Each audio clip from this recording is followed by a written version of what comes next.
Bonjour les petits scientifiques sur Lucky Science pour une nouvelle vidéo.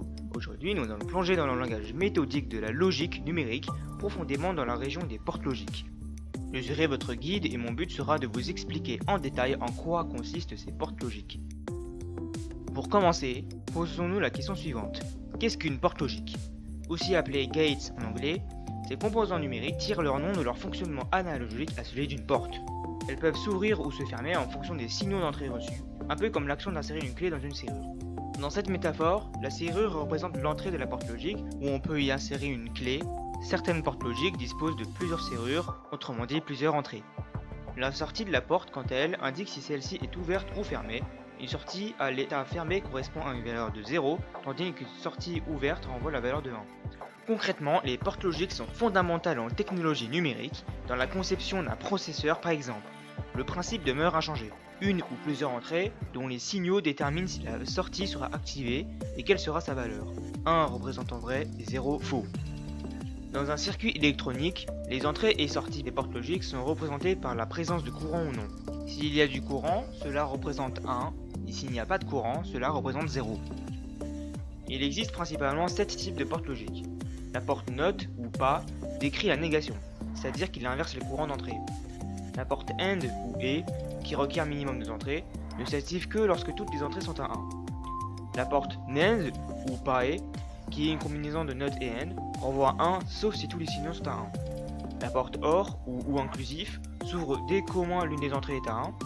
La porte NOR, le contraire de OR, ne renvoie 1 que lorsque les deux entrées sont à 0.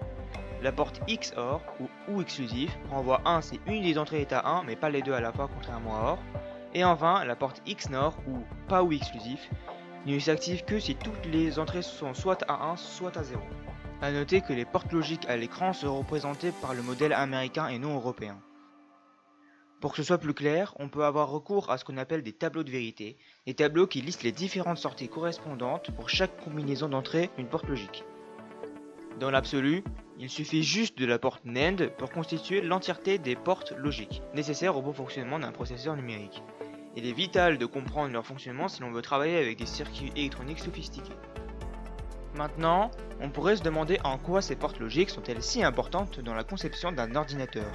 Cela prendrait beaucoup de temps à expliquer, mais pour faire simple, c'est grâce à la simplicité de leur nature booléenne, c'est-à-dire que leur fonctionnement admet uniquement deux états possibles, 0 et 1, ce qui les rend simples à conceptualiser sous forme de circuits électroniques comme on l'a vu précédemment avec les courants.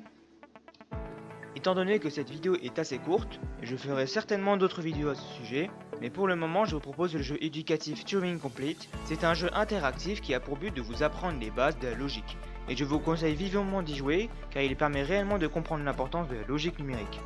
Il est structuré sous forme de niveaux qu'il faut valider pour passer à la suivante, et notre but en tant que joueur est d'effectuer ce qui nous est demandé. Par exemple, dans ce niveau, on me demande de créer une porte AND avec uniquement les composants à ma disposition, NOT et NAND.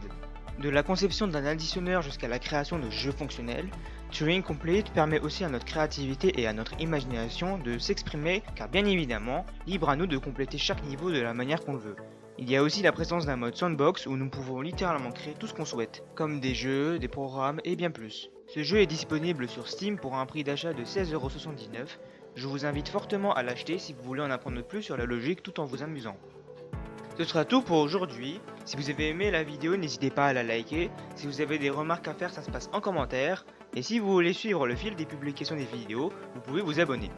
Avant de terminer, je sais que cette vidéo était censée être publiée hier, mais dû à un débordement de travail, j'ai pas pu finir à temps. Je verrai à faire plus attention à l'avenir.